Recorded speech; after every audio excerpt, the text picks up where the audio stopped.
নমস্কার বন্ধুরা, কেমন আছেন আপনারা?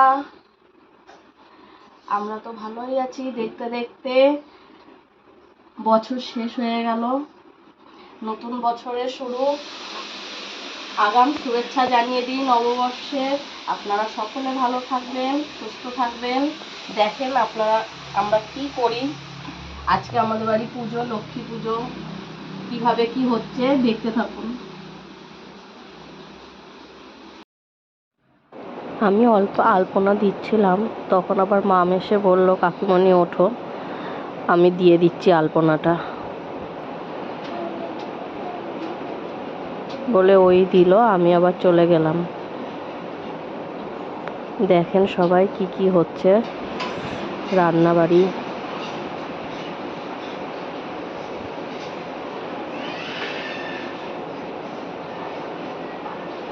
পায়েসের জন্য দুধ বসানো হয়েছে। দুধ বসিয়েছ?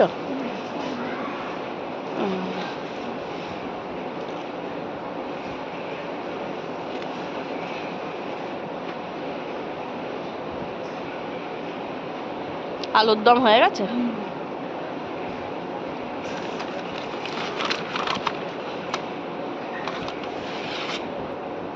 এদিকে আবার মা ঠাকুর ঘরের ভোগের রান্নাটা করছেন।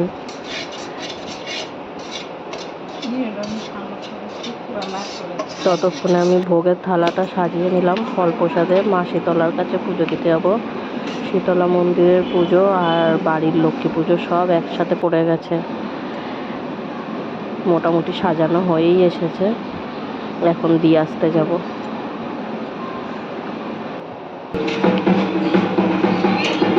যাই গিয়ে দিয়ে আসি আগে।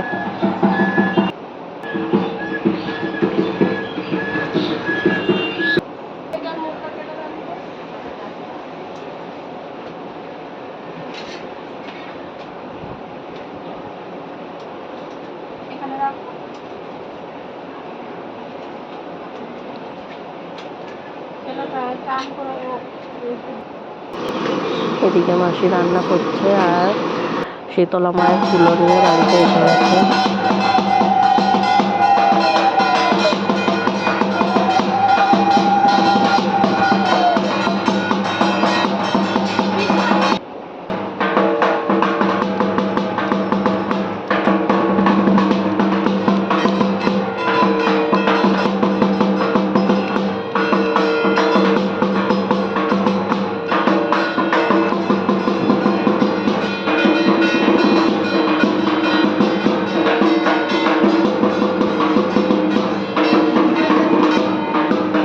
দেখুন এবার কি কি রান্না হলো, হয়ে গেছে পুরো কমপ্লিট।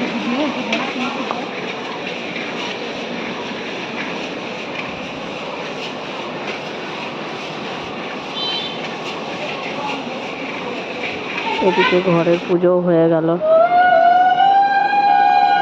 বন্ধুরা, আপনারা বলবেন কার কার বাড়িতে এরকম ভাবে পুজো হয় চৈত্র সংক্রান্তির দিন। আমাদের বাড়িতে তো এইভাবেই হয়। লক্ষ্মী পুজো, লক্ষ্মীর বারান দেওয়া হয়।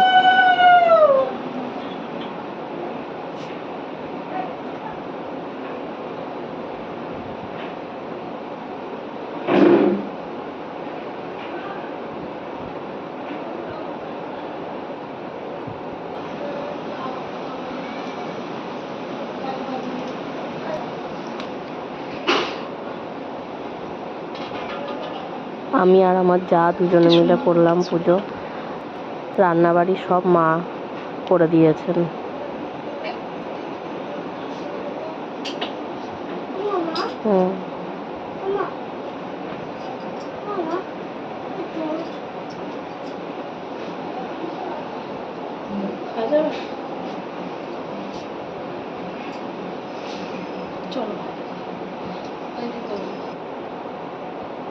দেখুন আবার এইগুলো বাইরে এনে দিতে হয়, এরকম ভাবে পুজো করি আমরা।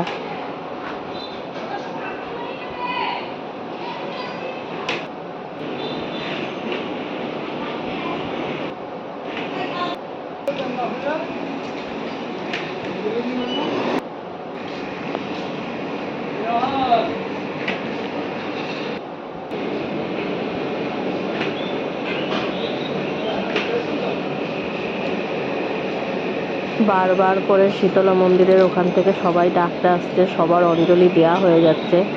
আমরা বাড়ির পুজোটা করেই তারপরে যাব।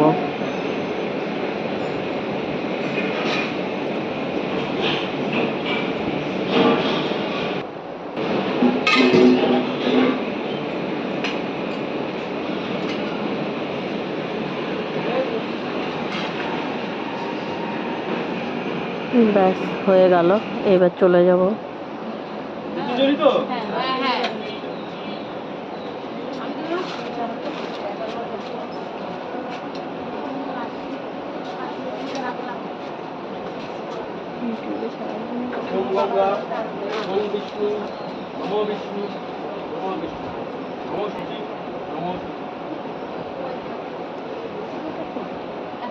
সবার অঞ্জলি দেওয়া হয়ে গেছে, আমরাই 3 জন ছিলাম, আমরা সবার লাস্টে দিচ্ছি।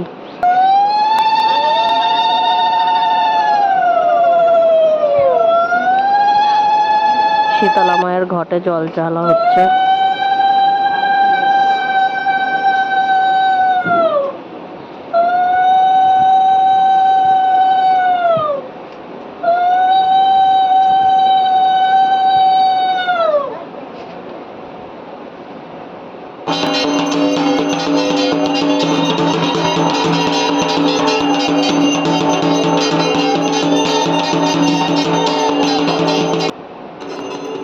মায়ের আরতি দেখিয়ে আজকের ব্লগটা শেষ করলাম। কেমন লাগলো বন্ধুরা জানাবেন। ভালো থাকবেন, সুস্থ থাকবেন। রাধে রাধে বন্ধুরা।